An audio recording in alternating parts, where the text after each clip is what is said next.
too much material to go into their hearts. The Quran is enough for them. The Sunnah of the Prophet ﷺ is enough for them. Being in the company of the righteous is enough for them. Gazing to the faces of the righteous is enough for them. Why?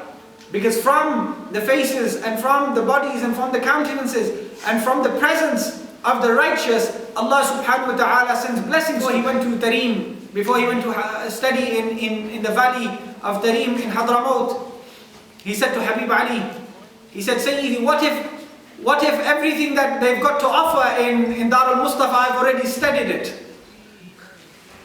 What if everything that they've got to offer in that school, in that madrasa, what if I've already studied everything that they've got to offer there? What do I do then? And Habib Ali said, if you have studied everything that they have got to offer in Dar al-Mustafa, then just go and look at the face of Habib Umar. He said, then just go and look at the face of this man of Allah, and that will be enough for you. That will be enough for you. And the Shaykh, he said, when he reached Yemen, he realized that people would go to these great friends of Allah subhanahu wa ta'ala, the awliya, and they would ask them, they would say to the awliya, look into our faces, so that our faces become faces of felicity and happiness and goodness, so that the blessings of your sight fall into our faces and goodness comes into our hearts by means of that sight. When people become righteous, when people protect their sights are extended with the blessings of the sight of the Prophet sallallahu alaihi wasallam. So hence they can see much beyond what people can see. And we know that Sayyiduna Umar radiallahu anhu was standing upon the mimbar in Madinatul Munawwara whilst he had sent out an army to Nahawand, thousands of miles away. And suddenly whilst he is delivering his khutbah, he says, Ya Sariyat al-Jabal, al-Jabal, al-Jabal.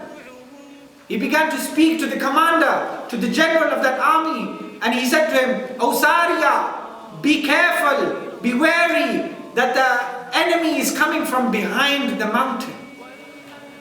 The Sahaba who were in Madinatul Munawwara, after the khutbah they said, O Amir al-Mu'mineen, why did you have that pause and that stop, and why did you say Ya Sariyat al-Jabal? It had nothing to do with your talk.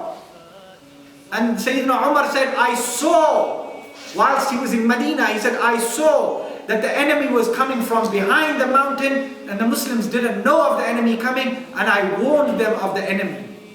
When the army returned to Madinatul Munawwara, the general came to Sayyidina Umar and he said, if it was not for your call, and if I was not able to hear your voice from Madinatul Munawwara, we would have been destroyed. What does that indicate? That Sayyidina Umar saw them from Medina. He called to them from Medina and they heard him from Medina, thousands of miles away. Right?